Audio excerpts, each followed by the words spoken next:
be obvious that the starry heaven is not an unmeaning, boundless, and trackless wilderness. They reveal a plan of mechanism or architecture that can be read as one would read the placements of the letters of the alphabet. An evangelic message they bring us gives faith in Jesus Christ as our Redeemer and the Savior of mankind. Our earliest patriarchs saw the importance of preserving the glory of God as revealed in the stars for the benefit of their children and their children's children and for future generations. With comparably few stars visible to the unaided eye, for there were no telescopes at that period, it is marvelous with what ingenuity the figures in the constellations were arranged around the few stars visible to their eyes, to portray God's words and promises to Adam. The idea that the star pictures that we call the constellations or signs of the zodiac were not thus grouped by chance, but were designed or arranged on purpose as signs and symbols of certain truths, is almost universal.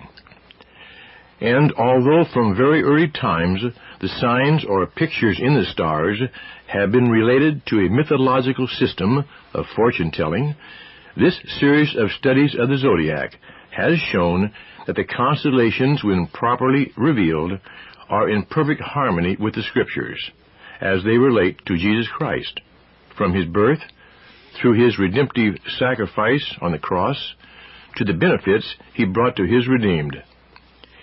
To those who believe in God and in His written word, it will not seem unnatural or unlikely that He who revealed Himself to men naturally by the works of His hand and supernaturally by His servants, the prophets on earth, should in a different manner and with another pen inscribe some of His truth upon the starry sky.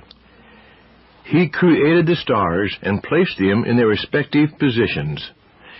The idea that the constellations and their individual stars could contain a divine revelation is entirely possible.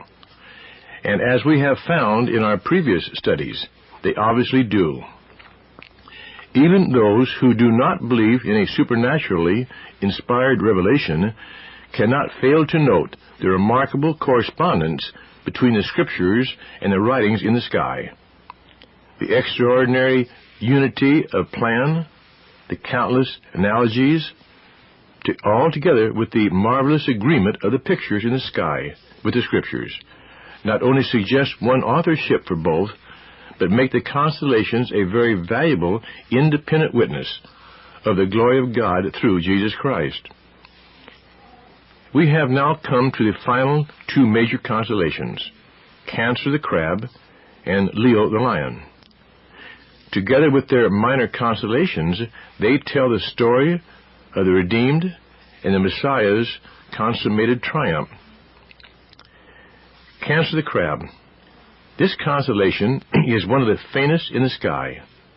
It is practically impossible to view unless atmospheric conditions are very good. Modern zodiacs show this crab, but from the meaning of the star names making up this sign, it is evident that the original picture, as well as those of Cancer's first two minor constellations, has been lost, because the pictures do not agree with the meaning of their star names. In the Egyptian zodiac at Dendera, however, that provides the key to its true meaning. There, this sign is called Claria, meaning the folds, the resting places. This is in perfect harmony with all the other star names, as well as Cancer's Syrian name, which means holding or encircling. What we have implied is a sheepfold, and Revelation chapter 7 tells of Israel having a great multitude which no man could number, gathered with them before the throne and before the Lamb. That Cancer represents a sheepfold, the multitudes of Israel, protected by the Good Shepherd, is further shown to us by the name of another star, Al-Hamarian, which in Arabic means the kids or lambs. As I mentioned before, Cancer's first two minor constellations no longer show their original pictures. The first minor sign, Ursa Minor, or the little bear, shows a bear with a long uplifted tail. No such bear is found in nature or in any ancient zodiac. In Arabic, Duba means cattle. Its equivalent name in Hebrew is Dover and means a fold. And the word Dover means rest and security. This same word occurs in Deuteronomy 33, verse 25. As thy days, so shall thy strength be. The Revised Version gives in the margin, so shall thy rest or security be.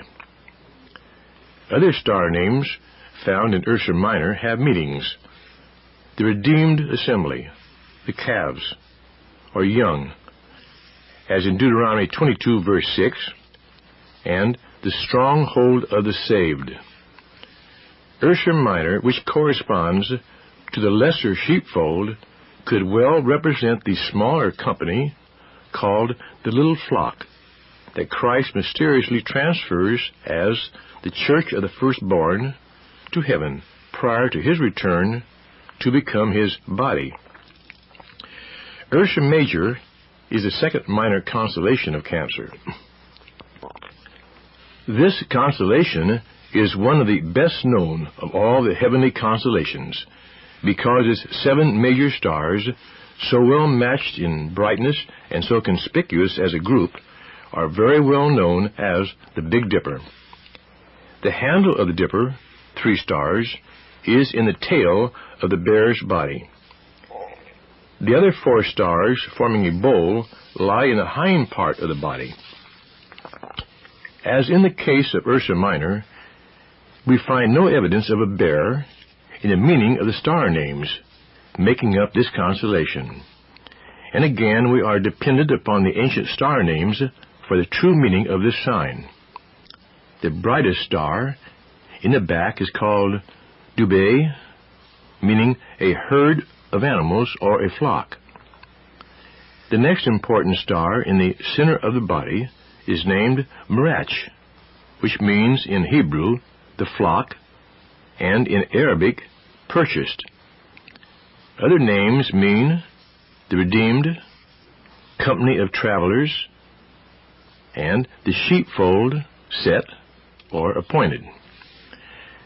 So according to the star names, we have no evidence of a bear, but rather in the 2 constellations, Ursa Minor and Ursa Major, we have 2 sheepfolds, where his sheep are protected, as described in Ezekiel 34, verses 12 to 14, which reads, As a shepherd seeketh out his flock in the day that he is among his sheep that are scattered, so will I seek out my sheep, and will deliver them out of all the places where they have been scattered in the cloudy and dark day. And I will bring them out from the people, and gather them from the countries. And I will bring them to their own land, and feed them upon the mountains of Israel, by the rivers, and in all the inhabited places of the country. I will feed them in a good pasture, and upon the high mountains of Israel shall their fold be. There shall they lie in a good fold, and in a fat pasture they shall feed upon the mountains of Israel. The third minor sign of Cancer is Argo, the ship. This is the mythical ship of the mighty Argonauts, of which Homer sang nearly 10 centuries before Christ. Many and varied are the suggestions to explain it. Some think that Noah's Ark gave birth to the story in the picture, but the evidence points to the prophetic rather than a record of the past. It is clear that when divested of mythical details, the ancient sailors, after all their experiences, came home victorious.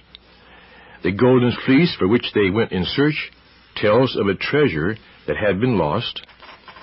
Jason the captain tells of him who recovered it from the serpent, who had guarded it with ever watchful eyes. Is not this the parable of the hidden treasure, the lost sheep of the house of Israel, hidden in the field of the world, found by the good shepherd, who then went and sold all he had and bought it with his blood. Argo is a large ship, as indicated by the immense size of the constellation, as well as the large number of its stars. The name Argo means company of travelers, and answers to the Revelation 7 verse 9, quote, a great multitude which no man can number. This idea harmonizes with the meaning of the star names that carry the following meanings: the possession of him who cometh, the multitude, the possession, the released who travel, and one star carries the significant name, the branch. In the Egyptian zodiac, Argo is pictured as the figure of a great ox, enclosed with a cross suspended from his neck. The name of this figure is Shes-in-Fin, which means rejoicing over the serpent. Although a different picture, it still expresses the same scriptural promise, the safe folding of his blood-bought flock into a kingdom of everlasting rest. This same thought is expressed in the words of Jeremiah, reading from Jeremiah 30 verses 10 and 11. Therefore fear thou not, O my servant Jacob, saith the Lord, neither be dismayed, O Israel, for lo, I will save thee from afar, and thy seed from the land of their captivity. And Jacob shall return, and shall be in rest, and be quiet, and none shall make him afraid. For I am with thee, saith the Lord, to save thee. John, in prophetic vision, looked over into that day as he wrote, in Revelation 7, verses 16 and 17, They shall hunger no more, neither thirst any more, neither shall the sun light on them, nor any heat, for the Lamb shall feed them, and wipe all tears from their eyes. And continuing on in Revelation 21, verse 4, And there shall be no more death, neither shall there be any more pain, for the former things are passed away.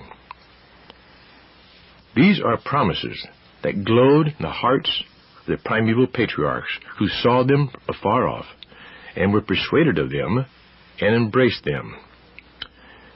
On the imperishable stars they hung and pictured their confident belief and anticipation, whereby they, being dead, could speak for the comfort of future ages. We have now come to the last major constellation of the zodiac, Leo the Lion. There is no confusion about this sign. In all the ancient zodiacs of Egypt and India, as well as modern ones, we find a great lion in all the majesty of his fierce wrath. His feet are over the head of Hydra, the great serpent, and just about to descend upon it and crush it. The Hebrew name of Leo is Arieth, which means the lion. There are 6 Hebrew words for lion, and the one used here is of a lion hunting down his prey. Leo's Syrian name is Aryo, meaning rending lion, while the Arabic name is Al-Asad, meaning a lion coming vehemently. In the Egyptian zodiac, the lion stands directly on the serpent's back and carries the name Pi Mintikaon, which means poured out. The hieroglyphics beneath the lion read Kim, meaning who conquers, referring, of course, to the victory over the serpent. The truth of this sign is self-evident to any student of the Bible. The lion of the tribe of Judah, aroused for the rending of the prey. In the prophecy of Balaam, reading from Numbers 24, verses 8 and 9, He shall eat up the nations his enemies, and shall break their bones, and pierce them through with his arrows. He couched, he lay down as a lion, and as a great lion, who shall stir him up? Isaiah describes the same scene in Isaiah 42, verse 13. The Lord shall go forth as a mighty man. He shall stir up jealousy like a man of war. He shall cry, yea, roar. He shall prevail against his enemies. This is what John the Revelator meant when he wrote in Revelation 5, verse 5, "The Lion of the tribe of Judah, the root of David, hath prevailed to open the book."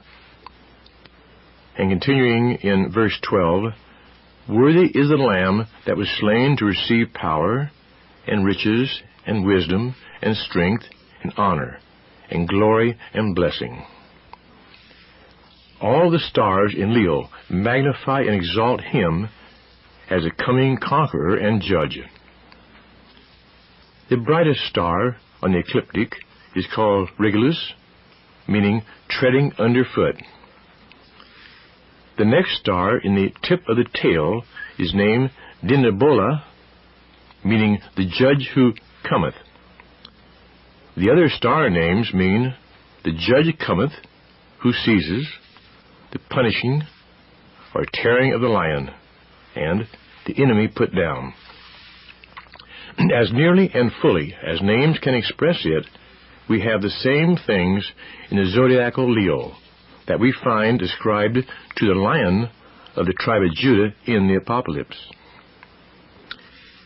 They both tell one and the same story, the story of the wrath of the Lamb in his great final judgment, in which the mythical stone kingdom of the book of Daniel, a kingdom cut out of the mountains without hands, falls upon, breaks in pieces all other kingdoms and powers.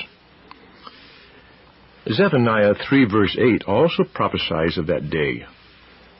"Therefore wait ye upon me, saith the Lord, until the day that I rise up to the prey. For my determination is to gather the nations, that I may assemble the kingdoms, to pour upon them my indignation, even all my fierce anger. For the earth shall be devoured with the fire of my jealousy." Even among these stupendous works of battle and judgment, as he exercises the powers and prerogatives of the Lion, Christ never ceases to be the Lamb of God. By his sacrificial death and mediation, his people have achieved their redemption. He is the Lion to his enemies, and to his friends the Lamb, slain from the foundation of the world. By his blood the saints are washed from their sins, their garments made white, and their final victory over all of Satan's accusations assured. Such is the lion work of the root and offspring of David, as it was revealed to the Apostle John, and directed to be written for our learning. What is thus pictured in the last book of the Scriptures is the same that was foreordained in the last constellation of the zodiac, before any book of our present Bible was written. In the three minor constellations of Leo, the work of the lion is more fully described. All three signs are pictured together. First is Hydra the serpent. Pictured here is an immense female serpent whose length stretches 1/3 the way around the whole sphere of the heavens. Its uplifted head is near the little dog star, and its tail is pointed at Libra. The other two minor signs of Leo, Crater and Corvus, lie on the serpent's back side by side. The name Hydra means the abhorred or the fleeing. The bright star in the heart of the serpent is called Al-Farad, an Arabic name that means the separated, put away. Another star name means the deceiver.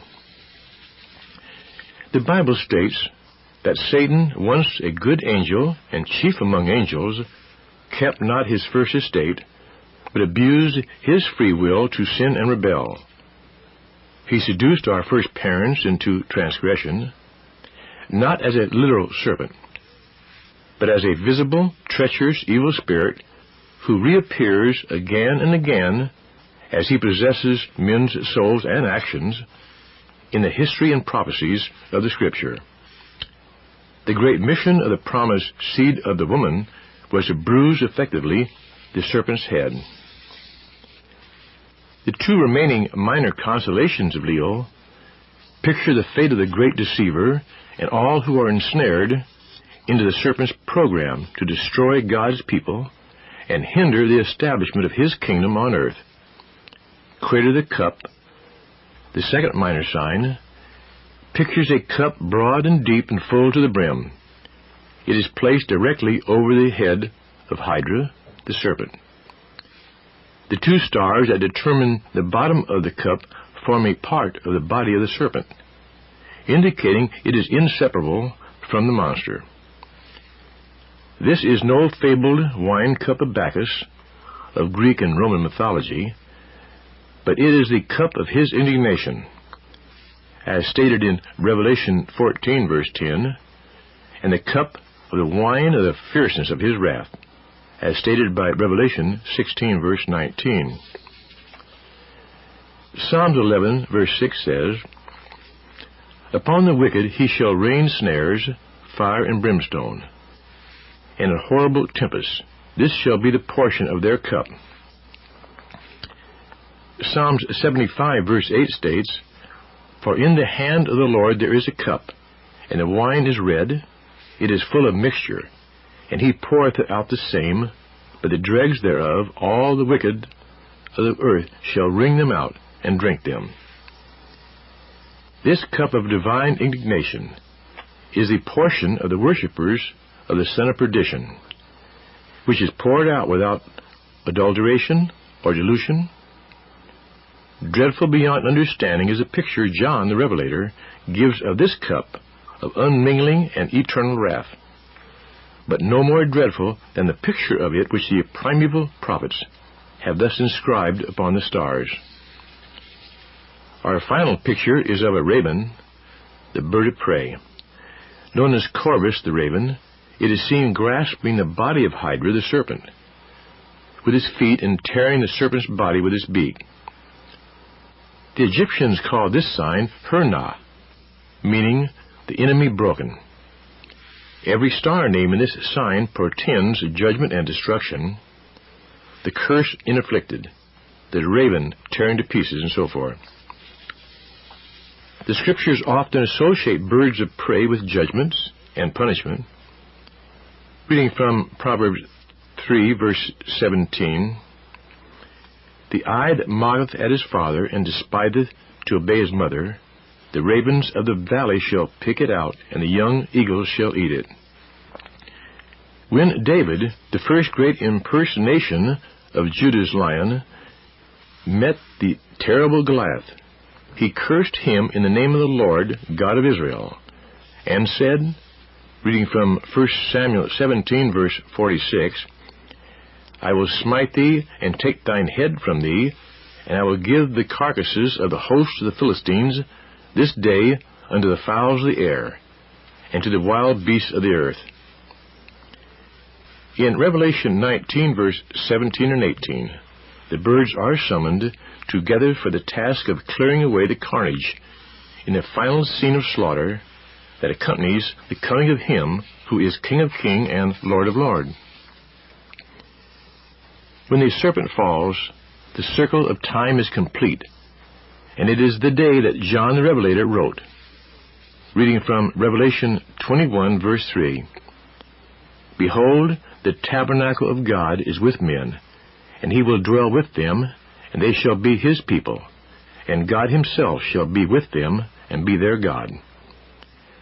Fulfilled then will be the words of Christ that he taught us to say, "Thy kingdom come, thy will be done on earth as it is in heaven." As Christians, we look forward to that day with full assurances that God will keep his promises. We have it written word of the prophets and apostles. The same is certified to us by the everlasting stars in their ceaseless journeying around the pathway of the encircling year. On the face of the lovely stars it has been written from the beginning, the same as in the book, "Satan's doom is sealed. The lion he cannot destroy. Satan's power will soon be seized by the almighty power. The father of lies will be crushed, torn, pierced, and forced to drink to the cup of eternal wrath, while the multi-headed body in which he has operated through all the ages is given to the birds of prey to be devoured. We began with Virgo, we ended with Leo, and found the origin and purpose of the zodiac. There can be no question but that the gospel glows in these heavenly constellations with all the luster of the stars themselves. God has been all through the ages proclaiming from the starry sky the glories, sufferings, triumphs of the Virgin's child. Can we close our eyes to the testament of the stars? To do so is to go against the laws of evidence.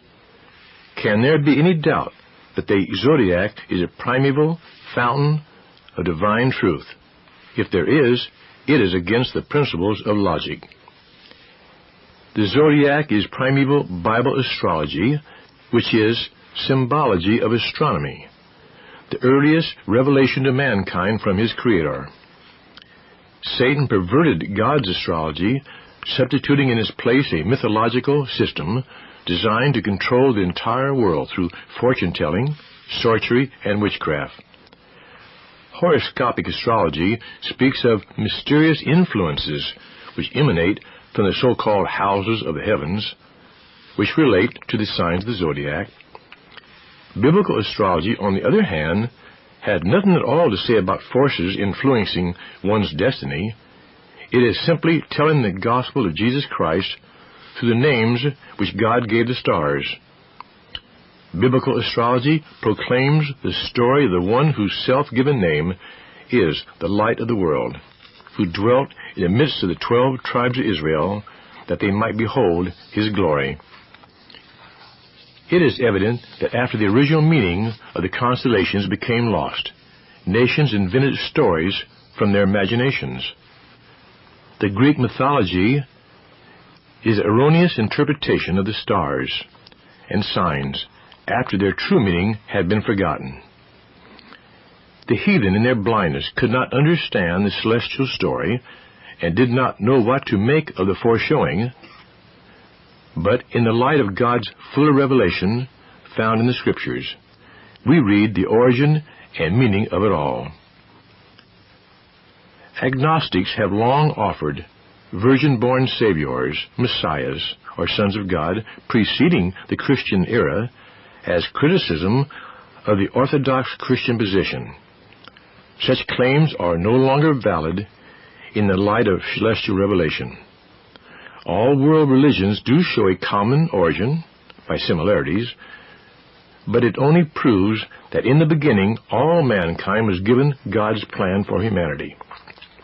In such case, having foreknowledge of a virgin-born Savior, it was no problem for corrupt priests to fabricate one, and every ancient religion did just that. In spite of its confusion and conflicting doctrines, only in Christianity can be found the fountain, that is, fundamental idea, of the gospel of the stars. Ancient religions may imitate crucified saviors. Modern religions may corrupt the words of the book, but neither can touch the stars in the heavens that do declare the glory of God as embodied in the person, mission, work, and redemptive achievements of His only begotten Son, Jesus Christ. Our God Yahweh is a God who knew the end from the beginning. He laid out a perfect plan before He created a single thing on our earth. He pictorially inscribed in the everlasting stars before creation this perfect plan, which included and determined all the events of history in the most minute detail, with the central purpose to reveal His glory in Jesus Christ, who spread the stars across the universe to shine like diamonds in a vaulted hall. He broadcast them as hand-sown seeds might fall, or as coins spilled out of some rich king's purse. He then made man for better or for worse, and placed him on a tiny spinning ball that whirled around one of the stars so small, yet I have heard man give to him the curse. Would man in his own adoration bask, denying God performed this mighty task? Oh yes, we have these hands, this brain of ours, and these are free with no restraining bars. But lest you be conceited with your powers, man, make for me a galaxy of stars. We have covered all the 12 constellations of the zodiac. The concluding tape number 6 of this series will present a short study on the science of astronomy, the handiwork of God, the creator of the universe. Now, let tape run out before turning over for duplicate recording of this tape.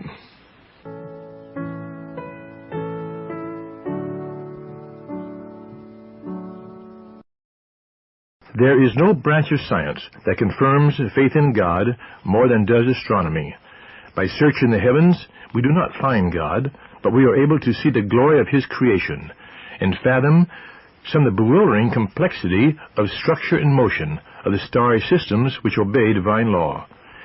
We cannot delve into the science of the stars without feeling humbled and insignificant. We are reminded of the word of David, for he declared, "Let me sing of this thy heavenly strength, like tiny children lisping out thy praise. For as I look up to the heavens thy fingers made, the moon and stars that thou hast shaped, I ask, what is man, that thou shouldest think of him? What is mortal man, that thou shouldest heed him?" In his divine comedy, Danny declared, "I raised my eyes aloft, and behold, the scattered chapters of the universe, gathered and bound into a single book by the austere and tender hand of God." Modern astronomy tells of a dramatic story of how the boundaries of the universe have been pushed back by long and arduous research in various fields of science. The physicists who discovered how to release the power of the atom have helped to give us a new concept of the starry heavens. The chemists who have learned how to identify elements and their compounds by unique means have helped solve some of the mysteries of our solar system. The universe that the ancients knew was vastly different from the ones we are acquainted with today. In the days of Abraham, only 5 planets could be seen by the eye of man, and it was not until late in the 18th century that the 6th planet, Uranus, was discovered. Mathematical calculations and great telescopes made it possible to bring another planet, Neptune, to the gaze of astronomers in 1846. However, it was not until the 3rd decade of our present century that painstaking research brought Pluto into view, a planet twice as far from the Sun as Uranus. Therefore, an expanding solar system swings into our view today, for we have 9 planets, including our Earth, to study. The Egyptians and Babylonians observed the stars, charted course of the planets, and correlated the motions of heavenly bodies with the calendar, but they did little more. They were content to enjoy the pageant of the heavens without troubling themselves with the how or why of their existence, or the laws of their movements. The Greeks recognized the difference between the fixed stars and the planets and gave them names, many of which are still in use today. In most instances, these names continue the same meaning as the earlier ancient Hebrew, Persian, and Arabic names that have come down from remote times. When telescopes were perfected, astronomers found the number of stars so immense that the task of naming all of them became impossible. Therefore, they tagged the principal stars of a constellation with the letters of the Greek alphabet.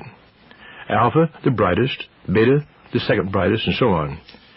But since there were not enough letters in the alphabet to attach to all the stars that have been discovered, astronomers in recent years have cataloged and numbered the stars according to their position. Thus, 21 Virgo refers to star 21 in the constellation Virgo, the Virgin. Fainter stars are designed by numbers in star catalogs, such as the Henry Draper catalog, an example of which would be HD 12,953. Although men are not able to name the countless millions of suns, it is awe-inspiring to remember that God calleth them all by names by the greatest of His might. Isaiah 40, verse 26. Plato realized there was an order to the universe, for he asked, what are the circular and perfectly regular movements presented by the wandering stars? Aristotle believed the earth was round and that it evolved. He too thought that there was great spheres which filled the space between the heavenly bodies. Heraclitus, the philosopher, noticed that the planets Mercury and Venus did not move very far from the sun. Because of this, he suggested they might actually revolve around the sun, and the sun in turn revolve around the earth. However, no one in his day took his suggestions seriously. Aristarchus, who lived in the 3rd century before Christ, proposed a simple and daring view of the heavens. He suggested that the sun was the center around which the planets revolved, and he went so far as to make an attempt to measure the distances from the earth to the sun and the moon. His reasoning was correct, but his instruments for measurements were too crude to give him accurate results. 18 centuries later, Copernicus was to advocate the same theory. Claudius Ptolemy, the last of the great ancients who lived in Alexandria about AD 150, gave Greek astronomy an organized system of thought about the universe which prevailed in man's thinking for over 1,400 years. He extended the ideas of his predecessors, who said that the earth was motionless in the center of the heavens, and that the planets moved in small circles, whose center moved in turn around the earth. The Ptolemaic system was based upon the obvious appearance of the starlit sky, and it was adopted by thinking and unthinking people alike. Upon this view of the universe was based the religious and scientific thought of the Middle Ages. Dante's The Divine Comedy and Milton's Paradise Lost were written around this concept of the heavens and the earth. Nicholas Copernicus upset the Ptolemaic theory when he published his views in the middle of the 16th century. His treatise appeared in Latin, and its English title is Concerning the Revolutions of the Celestial Spheres. This Polish scientist, churchman, painter, poet, physician, and soldier found time to work out an entirely new system of astronomy which completely changed man's ideas about the universe. He taught that far out in space there were fixed stars that were immovable. He said the earth was not the center of the universe, but that it rotated on its axis and moved in an annual orbit around the sun.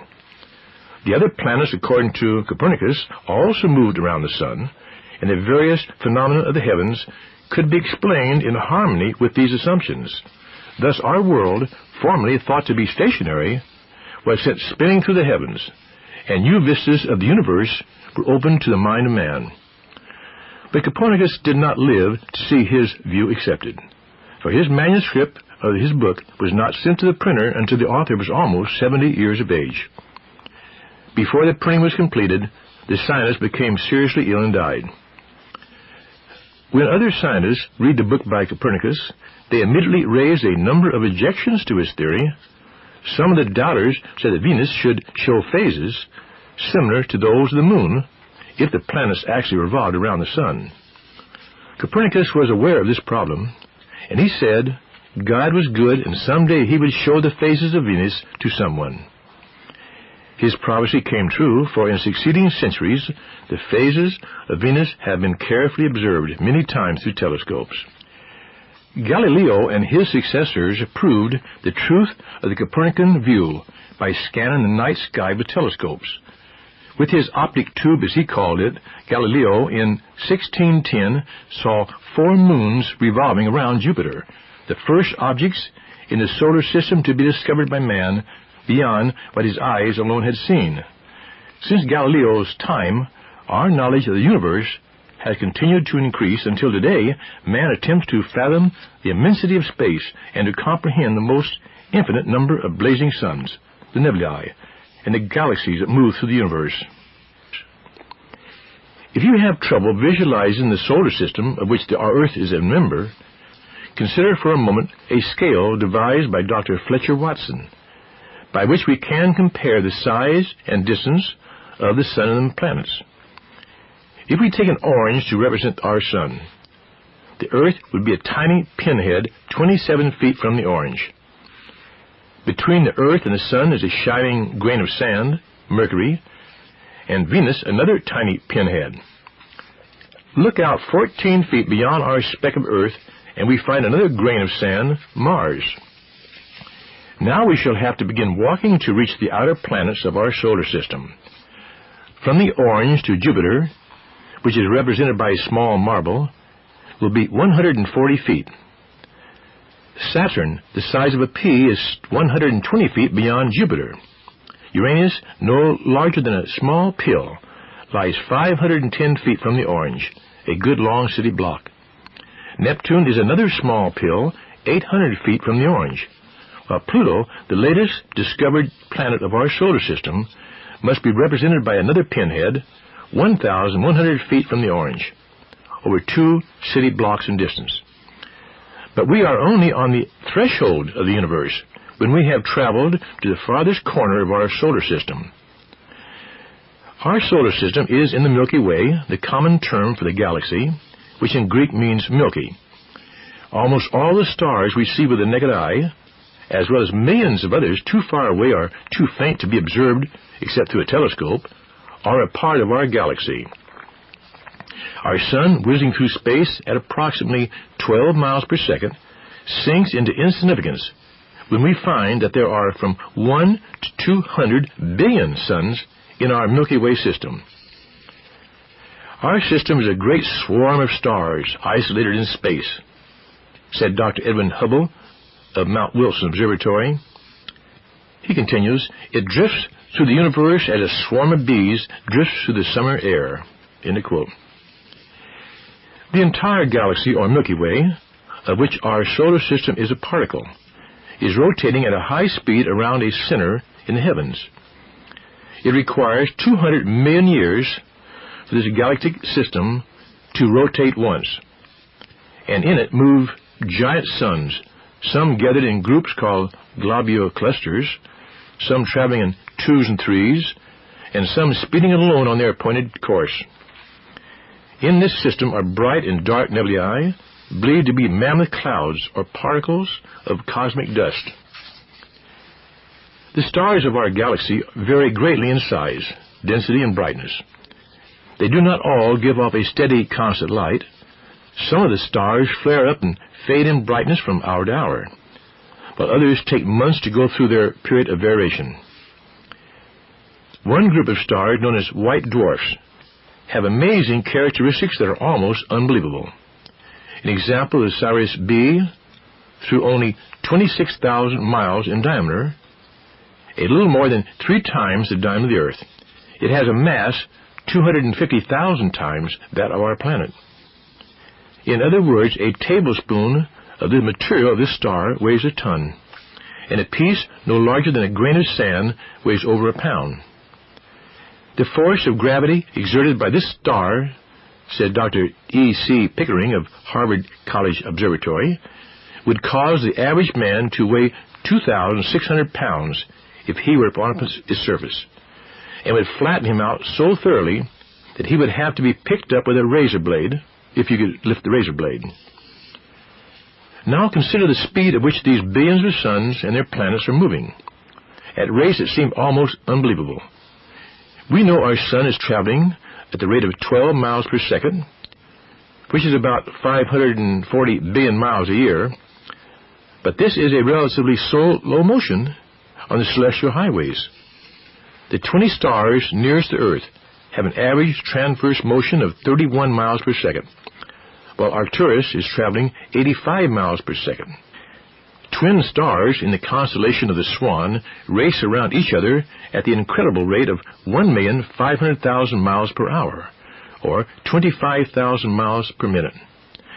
And although the two suns are over 11,500,000 miles apart, they completely circle each other in less than 2 days. How large is our galaxy? It is so wide that light requires about 100,000 light years to cross it. A light year is the distance that light, moving at a speed of 186,500 miles per second, travels in 1 year. Although this is equivalent to some 6 trillion miles, yet our immense universe has made even this giant yardstick inadequate to measure the actual vastness of space. As we look at the galaxy on a dark night, it seems to be a belt or band of stars across the sky. We might think of it as a wheel about 10,000 light years thick and 100,000 light years in diameter. Our Earth and little solar system is about 1/2 to 2/3 the way out from the center, or about 30,000 light years from the hub of the galaxy. Since there are billions of giant suns in this space, we might imagine that they are crowded together in a traffic jam. This is not true, however, for the nearest star to the Earth is over 25 trillion miles away. It takes light 4.28 years to reach our eyes from the star that is our next-door neighbor. But we have not yet formed the complete picture. There are millions of other galactic systems, or island universes, similar to our Milky Way. Each of these separate galaxies comprises a universe in itself, with millions of suns and perhaps billions of planets as large as or larger than those that revolve around our sun. Altogether, there seem to be about a dozen galaxies within 1,000,000 light years from us. As we leave our near neighbors and push further out into space, we find fewer galaxies in proportion to the distance. At 3,000,000 light years, an increase of 27 times the volume surveyed, only another dozen galaxies have been located. But at this point, we are only at the frontier of the universe, for photographs are now being made of galaxies 500 million light years away. Our minds stagger at the immensity of space, amplitude of time, for these pictures show the position of these galaxies as the light left them 500 million years ago. Great as the conquest of space has been, it is not possible at the present time to determine whether the billion observed universes represent a sizable part of the physical cosmos, or if they merely constitute a figurative drop in the infinitude of space. As astronomers probe at infinity and seek the depths of space, they have found no indication of a boundary, nor is there good evidence that there might not be one if we went out far enough. Although the universe is beyond our comprehension, we can come to one conclusion regarding its origin. An omnipotent Creator called it into existence. We see everywhere the handiwork of the Creator. Of all the ancient nations, the Hebrew writers alone grasped the truth concerning the universe. The prophets of Israel of old saw the wonders of the heavens as the handiwork of God. We can truly say with the learned Job, "Lo, these are but the outskirts of his ways, and how small a whisper do we hear of him. But the thunder of his power who can understand?" And how magnificent is the statement in the opening chapters of Genesis. "And God made the two great lights, the greater light to rule the day, and the lesser light to rule the night. He made the stars also." Genesis 1:16. What a thrilling conception of the heavens is revealed in those 5 simple words. He made the stars also. The author of those words writes as if he expects everyone to know, without his need of repeating it, that the Almighty created the stars.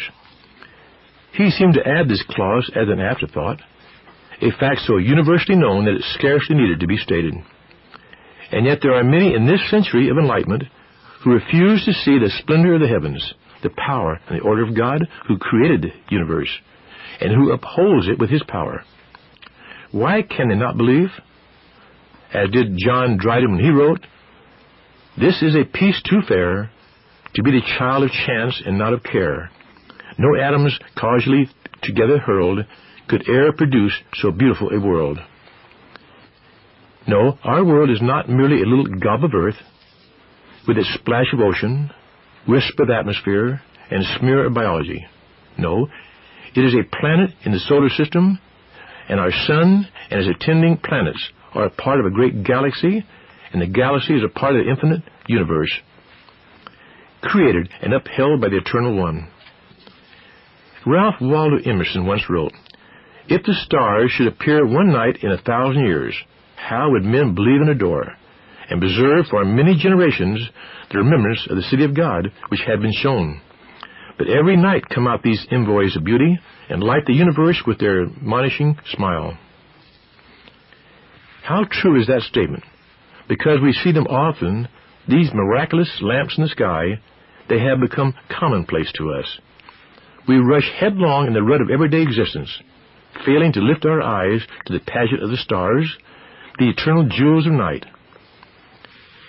Look through a small telescope, and you will see the suns of the universe blaze with vari-colored lights that vie with the rainbow for beauty. You will see bright red stars, shimmering blue ones in the constellation of Orion, the brilliant white stars of Sirius, the yellow stars like our sun and the great star Capella, and vivid orange spheres, of which Arcturus is one. Look up into the dome of night on an autumn evening, and you will see stretching diagonally from northeast to southeast across the sky, the jeweled belt of the Milky Way. What seems to be a cloud of light resolves itself into unnumbered individual stars when viewed through a large telescope. Man has dimmed the beauty of the starry night with flashing neon signs and glaring headlights, but stand on a mountain top in the stillness of the dark night and observe the heavens declare the glory of God. No sight that the human eyes can look upon is more provocative or of awe than is a night sky scattered thick with stars. If we observed the stars more frequently, the experience might shrink our egos and put the sense of wonder in our hearts. The prophet Amos, in his task of herding sheep in the days of ancient Israel, watched the silent stars above the hills of Palestine. Some of the wonder of God's creation filled his soul, and when he called his people to a revival of justice and true religion, he said, "Seek him that maketh the seven stars and Orion." His message has much more significance today than it did when it was uttered some 2,500 years ago, since telescopes have revealed many secrets of the Pleiades and Orion which were then unknown. No man can be a lover of astronomy and an atheist at the same time. Those words were spoken by Dennis Olmsted, 19th century astronomer of Yale University. And before a gathering of 5,000 scientists, Dr. Robert A. Millikan testified, "I have in effect," he said, "fingerprinted God in the heavens. I found a creator continually on the job." That this vast cosmos is a handiwork of God, the master designer, is clearly stated by Paul the Apostle when he affirms, quote, "All things were created by him and for him, and he is before all things, and by him all things consist." The meaning of these words is amplified in Weymouth's translation, which reads, "Through him the universe is one harmonious whole." Yes, we live in a universe of miracles, which a thinking man cannot deny. Miracles couched in the language of God, and as we explore the immensities of the starry sky and contemplate the stupendous power displayed, we can sum up the wonder of it all in 7 simple words. The heavens declare the glory of God. As a mind grasps the significance of our solar system, expanded today by the discoveries of astronomy, it is natural for us to ask, is there life on other planets? Are these neighboring worlds inhabited by creatures similar to man and animals on the earth? Do other suns we call stars have planets revolving about them? And do they move in harmony with the laws of the universe? Astronomy can give no conclusive answer to those questions, but there have been numerous discoveries in recent years which lead to interesting speculations. Atmospheric conditions, as accurately as they are known, would seem to eliminate the possibility of living beings existing on any of our neighboring planets, if the requirements for life are similar in other parts of the universe to those on our own Earth. However, it is almost impossible for one who has faith in a Creator who made the worlds to think that our little planet is the only one that was made to be inhabited, and that throughout the vast deeps of space, nowhere but on our own little Earth can life be found. It is more logical, I should say it's more illogical, to believe that none of the world's other solar systems are inhabited. In all probability, some of the suns of the universe have planetary systems, although we could never hope to see them with our telescopes. And some of these planets could possibly have climatic conditions similar to that of our Earth, and inhabited by intelligent beings. This concept of the universe is in harmony with the inspired testimony of the prophet Isaiah. concerning the purposes of the creation of the earth, he wrote, "For thus saith Yahweh that created the heavens, the God that formed the earth and made it, that established it and created it not a waste, or in vain, margin, that formed it to be inhabited." Isaiah 45, verse 18. Accepting the major premise that God created the earth for special purposes, namely, to be the dwelling place of His creatures, it is logical to believe that His great design calls for some other planets to be inhabited. The latest findings of astronomers have concluded there are many satellites worthy of the name planet that attend other stars. No human eye will ever see them, as we view Venus and Mars, for they are too distant, but only the effect of these non-luminous bodies upon the stars to which they owe their allegiance is known. The laws of the universe are so perfect that mathematical calculations have shown irregularities in the course of stars that the only logical reason for such variances is the presence of heavenly bodies or planets near enough to affect the stars. There is no logical reason to suppose that our sun is any better fitted to have planets about it than thousands of others, or that the planet Earth should be highly exceptional. It is difficult to believe that a similar development has not occurred for vast numbers of other suns. The noted astronomer Dr. David Todd, director of Amherst College Observatory, said, "The chances must be overwhelmingly in favor of vast numbers of the planets on the other solar systems being favorable circumstanced as to heat and moisture for the maintenance of life at the present time. That is, they are habitable, and if habitable, then no doubt thousands of them are inhabited now."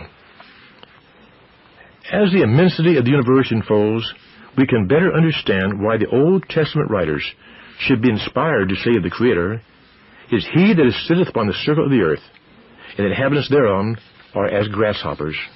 Isaiah 40, verse 22.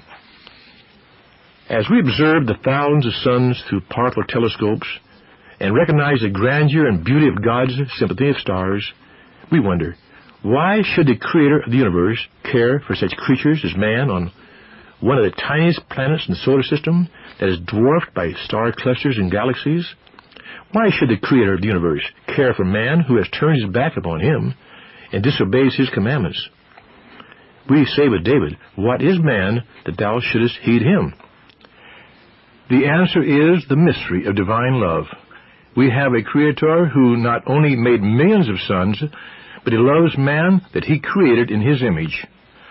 Although man became sinful and disobedient, God came in the form of a Son to live with man, die for man, that we might be brought back into the family of God. While the stars testify of the Creator's wisdom and power, it is in the death of Jesus Christ that we see the clearest revelation of the Father's love and mercy.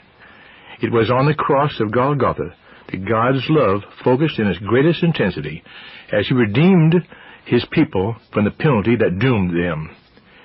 No, we are not insignificant in the eyes of God, and although our world may be only one of millions in the starry sky, every human being made in the image of the Creator is precious. For God so loved this little planet that He gave His only begotten Son, that whosoever believeth in Him should not perish, but have everlasting life. John 3:16. Thus saith the Lord, which giveth the sun for a light by day, and the ordinances of the moon and of the stars for a light by night, which divideth the sea when the waves thereof roar. The Lord of hosts is His name. If those ordinances depart from before me, saith the Lord, then the seed of Israel also shall cease from being a nation before me forever. Isaiah 31:35. Look up in the sky. The sun, moon, and stars are still up there, which gives us assurance that we will continue as a nation, to await the day for which we pray, "Thy kingdom come on earth as it is in heaven." May God hasten that day.